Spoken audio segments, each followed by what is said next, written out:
Bonjour, mon nom est Reed et je voudrais vous souhaiter bienvenue à notre voyageur rendez-vous 2017 École en ligne de pagayer. Voici une série de 6 vidéos qui va vous enseigner l'importance du canot en l'histoire du Canada et qui va te donner des conseils pour commencer le sport vous-même. Nous sommes très chanceux d'avoir Jim et Doreen Guilloux nous joignons pour cette série. Ils ont pagayé pendant 48 ans, engagés dans l'exploration des vastes rivières du Canada. Ils sont des experts au sujet du canot. Ils vont commencer notre première session avec une explication de l'importance du canot durant l'histoire de la traite de fourrure. Allons-y, Doreen. Merci beaucoup de nous avoir donné l'opportunité d'être partie de cette série de vidéos à propos de la traite des fourrures et le rôle du canot dans l'histoire du Canada. C'est très important à nous autres et notre mode de vie. Les pelletiers exposés ici sont du même genre que celles qui étaient échangées contre les marchandises au début de l'histoire du pays. Jim va en parler. So fashionable people in Europe, like ourselves, demanded furs mainly for En decoration. Europe, la mode était aux chapeaux et peaux de castor, de sorte que la fourrure de cet animal est vite devenue un objet convoité par l'industrie, même si les autres pelleteries avaient encore une grande valeur, par exemple le vison. The most wonderful coat could be made. It was warm, and in those days, the modern textile industry wasn't born, so keeping warm was a huge problem. People could wear furs, but they couldn't wear polyester. Very, very valuable. This one is the smallest and one of the most valuable. Ermine, worn only by royalty. Nobody else could even touch it. Known to those of us who keep chickens as weasels. And we try to keep them away. Also, the ladies would really love to wear furs just to look cute. Drape them around their shoulders. These furs with the hide and the fur were highly desirable commodities. But the thing that drove the trade right across Canada was the Humboldt beaver, our national emblem. The fur trade took these beaver pelts back to Europe, where a huge industry was born to shave off the outer hairs, take out the inner hair and pound them into felt, and then you had a very unusual kind of material that I said as before you could make these kind of hats with. Some modern hats are still made with beaver fur. Au Canada, l'industrie de la traite des fourrures a prospéré près de 200 ans. Faisons un court résumé d'une histoire longue et intéressante. En 1535, pendant qu'il remontait le fleuve Saint-Laurent à la recherche d'une route vers la Chine, Jacques Cartier a rencontré plus de 100 canots manœuvrés par les Premières Nations qui l'ont escorté jusqu'au Mont-Royal, l'actuelle ville de Montréal. Ces autochtones voulaient échanger les pelleteries contre des bouillards, des couteaux, des perles et des échelles. C'est ainsi qu'est née la traite des fourrures. Au 16e siècle, le commerçant de fourrure de Montréal et du Québec, qui portaient des surnoms coureurs de bois, se sont mis à se déplacer en canot pour aller à la rencontre des Premières Nations de l'Ouest. Cela leur permettrait de pratiquer le troc plus régulièrement avec les tribus isolées et de recueillir des pelletiers qui valaient une fortune. The fur trade industry developed a route to go across Canada that they found worked best for them. It was an arduous route. It started at Montreal, went up, and I set up the Ottawa and Mattawa rivers, and these were fast rivers and places that are very narrow. So it was quite difficult with those big canoes that they used. And then it went through Lake Nipissing and down into Georgian Bay. These three Great Lakes here, Superior, Michigan, and Huron, are very big lakes. And so they wanted to stay as close to the shoreline as possible and yet use the most efficient route. So they stayed at the top of Georgian Bay and went through this channel here to where Sault Ste. Marie is today. And then today at Sault Ste. Marie, there's locks But in the early days, there was just a nasty set of rapids that they had to L'industrie de la traite et fourrure a créé leur propre route. Then they got into Ils emprenaient la rivière des Outaouais et la rivière Mattawa, traversaient le lac Nipissing, descendaient la rivière des Français jusqu'à la baie Georgine, puis ramaient sur toute l'étendue des lacs Huron et Supérieur avant de franchir le Grand Potage. De là, ils enfilaient une chaîne de petits lacs jusqu'à la rivière de la Pluie, une série de lacs le long de la frontière pour ensuite gagner le lac des Bois et finalement ce qui est aujourd'hui Winnipeg. Et c'est là où ils ont commencé au bout de la rivière Saskatchewan-Nord, l'autoroute de l'Ouest jusqu'à Rocky Mountain House. very difficult in places, rocky and so on, hard to get the canoes through. Then they went up through Lake of the Woods and then into Lake Winnipeg. By this time they had smaller canoes. Jim will explain more about that later. For here they had the great big canoes. Here on this smaller route they had to have the smaller canoes. Then they went up Lake Winnipeg or sometimes up through Lake Manitoba and Lake Winnipegosis, depending on weather and other conditions. Then they went through Cedar Lake, and then they got on the North Saskatchewan River system, and this was kind of like a highway that went all the way through Prince Albert, Fort Edmonton, and all the way across to where we are right here at Rocky Mountain House. La route de la traite et fourrure était parsemée d'embûches. Les coureurs de bois devaient ramer sur des grands lacs, traverser des rapides et franchir des portages difficiles tout en affrontant des vents forts, des nuées, des moustiques et toutes sortes d'obstacles naturels.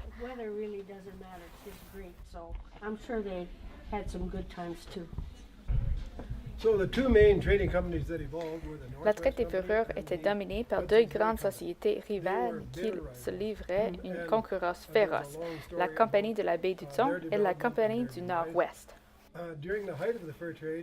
À l'apogée de la traite et fourrure, les voyageurs, des drameurs et des commerçants de Montréal rencontraient des équipages du Nord-Ouest au poste de traite principal, le fort Charlotte, au Grand Potage, à l'extrémité ouest de lac supérieur. C'est là que la cargaison de marchandises échange était extraite des embarcations venues de Montréal, de grands canots de 12 mètres et de 270 kg, les canots tellement grands qu'on ne les voit plus aujourd'hui. Il était manœuvré par 8 à 10 voyageurs pour être déposés dans les canots venus du nord, de petites embarcations de 7,5 mètres de longueur et de 140 kg. Ces canots étaient plus légers, plus rapides et mieux adaptés aux petits cours d'eau des contrées sauvages. En général, ils comptaient de 5 à 8 voyageurs à leur bord. Les périples prenaient toujours la forme d'une course contre la montre et contre les intempéries. Partir pendant l'hiver et retourner pendant l'hiver. Les voyageurs de l'Ouest filaient vers l'Est à toute vitesse en bravant les tempêtes printanières et la débâcle pour vendre leur pelleterie. Dès qu'ils pouvaient, ils refaisaient route vers l'ouest et s'efforçaient de déverser l'embarque pour rapporter les provisions et des marchandises d'échange au fort de leur compagnie et prévisions d'une autre rivière. C'est long faire le tour au lac supérieur.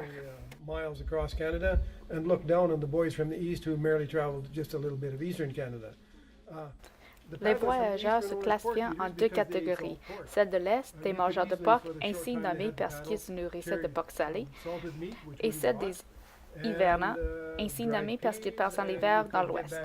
Les mangeurs de porc faisaient aller-retour entre Montréal et le Grand Potage, et les hivernants aller-retour entre les comptoirs reculés de l'Ouest, comme le poste de Rocky Mountain House, et le Grand Potage. And if you had dried meat, you could have a little bit in a small package that could last a long, long time. They could carry their own food and keep on going. Ces cousteaux ramaient habituellement de l'herbe au crépuscule en prenant régulièrement des pauses pour fumer une pipe et se déshydrater. Ils pouvaient parcourir de 115 à 130 km par jour, même si la moyenne était de 80 km. And in their own time, they became a legend. Voyageurs were folk heroes. Les voyageurs représentent des figures légendaires de l'histoire du Canada. Ce sont des héros mis à l'honneur dans le folklore et la musique. Sans ces durs à cuire, l'histoire de la traite des fourrures et de la colonisation de l'Amérique du Nord se sera écrite différemment. Les voyageurs étaient des personnages pittoresques qui aimaient chanter et s'amuser tout en ramant. Jim va en discuter un peu à propos des chansons qu'ils chantaient le long de la route. The voyageurs sang old folk songs. The modern music industry had not been invented. They sang children's songs. They sang songs that had been passed down from mouth to mouth for 400 years. And they sound rather odd today, but they're beautiful music to paddle to, and a part of Canadian history. Songs like "En roulant ma boule roulant, en roulant ma boule, derrière chez nous il y a des," whatever you want, coup, enfant, and you make up the verses. And the voyageurs who could sing and lead the others were paid more, because they were so important. It raised the spirits of everybody. You could paddle for a long stretch. Doreen and I still sing when we paddle today. We think paddling to music is a wonderful thing. They sang songs that children in schools still learn today. Frère Jacques, dormez-vous, dormez-vous, sonnez les matines. Can you imagine paddling when you're singing these songs? To us, it's an inherent part of the whole thing. And Can I interject here and just say, ask you to tell him the song that you taught our grandson to sing along when he was paddling? You just had him go paddling, paddling, paddling. With my grandson, paddling. I invented a song. Rowan, I said, when we paddle, we sing our paddling song. Oh, I said, it's very difficult to learn the words, but you should remember them after a few tries. It goes like this. Paddling, paddling, paddling, paddling. It gets even more intricate as you go along. Paddling, paddling, paddling, paddling. The second verse is even more difficult. Paddling, paddling. And we had so much fun with this simple two-word little two-note song, paddling all across. We were actually paddling across the Churchill River, the fur trade route of the early fur traders in northern Saskatchewan. What a good time. So singing made the journeys very much Pour rendre le more périple enjoyable. plus agréable, les voyageurs avaient l'habitude de chanter, de fumer la pipe, de raconter des blagues, de danser et de se faire concurrence chaque fois qu'ils pouvaient. Il était bien connu pour les lourdes charges qu'ils devaient porter. Pour remonter les petits cours d'eau de l'Ouest, il leur fallait porter sur leur dos les canots et les marchandises d'échange pour contourner les obstacles comme les rapides et les chutes. Leurs canots contenaient une énorme cargaison de provisions et de biens d'échange. Les voyageurs se vantaient de leur rapidité, de leur courage et de leur capacité de porter 2 ou 3 balles de fourrure ou de marchandises de 40 kg chacun. Ils avaient l'habitude de transporter leur charge sur une distance d'environ 1,5 km, puis la déposer et de retourner à la course en chercher un autre. Ces gaillards transportaient leurs balles de marchandises de cette manière jusqu'à toute la cargaison ait franchi le portage. Ensuite, il ne leur restait qu'à recharger l'embarcation et à reprendre les rames. Doreen et moi employons encore cette méthode aujourd'hui. Especially if you're carrying a heavy load, then your knees start to hurt a little bit. Excuse me. You just put it down, go back to where the big load is, pick up another piece. If it's smaller, you carry it past the first one or to it, and just keep carrying things back and forth until you're over the portage. Depending again on the length of the portage. A portage can be only the length of the canoe. Some of them are that close. You paddle up to the shore, hike your stuff the length of the canoe, hop your canoe across, fill it, paddle on. A quote by an early voyager Dans un recueil appelé Lake Superior, James H. Baker cite les propos d'un voyageur, traduit de l'anglais. Voici le témoignage d'un de ces hommes. Plus que septuagénaire, je pouvais partager, ramer, marcher et chanter avec n'importe quel homme qui croisait mon chemin. J'ai été connoteur pendant 24 ans et j'ai accumulé 41 ans de service. Jamais un portage n'était trop long pour moi. Je connaissais l'art de 50 chansons. J'ai sauvé la vie de 10 voyageurs. J'ai eu 12 épouses et 6 chiens. Mon argent, je l'ai dépensé pour profiter des plaisirs de la vie. Si je pouvais revivre ma jeunesse, je ne changerais absolument rien. Il n'y a pas une vie plus heureuse que celle d'un voyageur. Le poste Rocky Mountain House, l'un des comptoirs de traite qui marquait l'extrémité l'ouest du territoire, est devenu un important centre de troc pour les Premières Nations et les commerçants dont le réseau s'étendait jusqu'au Pacifique. De 1799 à 1876, il a servi de base à David Thompson pendant ses expéditions à la recherche d'un passage jusqu'à l'océan Pacifique. L'industrie de la traite de fourrure est le lien important qui a ouvert le Canada à l'exploration et à la colonisation. Et ce sont les canots et les voyageurs qui l'ont permis de prospérer. La progression de la traite de fourrure vers l'ouest a donné naissance à un nombre croissant de colonies le long des routes de commerce.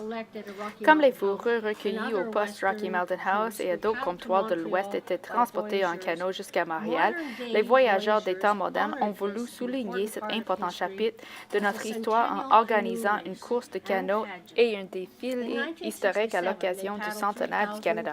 En 1967, ils ont parcouru 5283 km à la rampe de Rocky Mountain House à Montréal en suivant l'ancienne route de la traite des fourrures. Il en sera question plus longuement dans notre deuxième vidéo intitulée « La course de canot et du centenaire de 1967 ». Nous espérons que vous pouvez aussi le regarder. Merci beaucoup.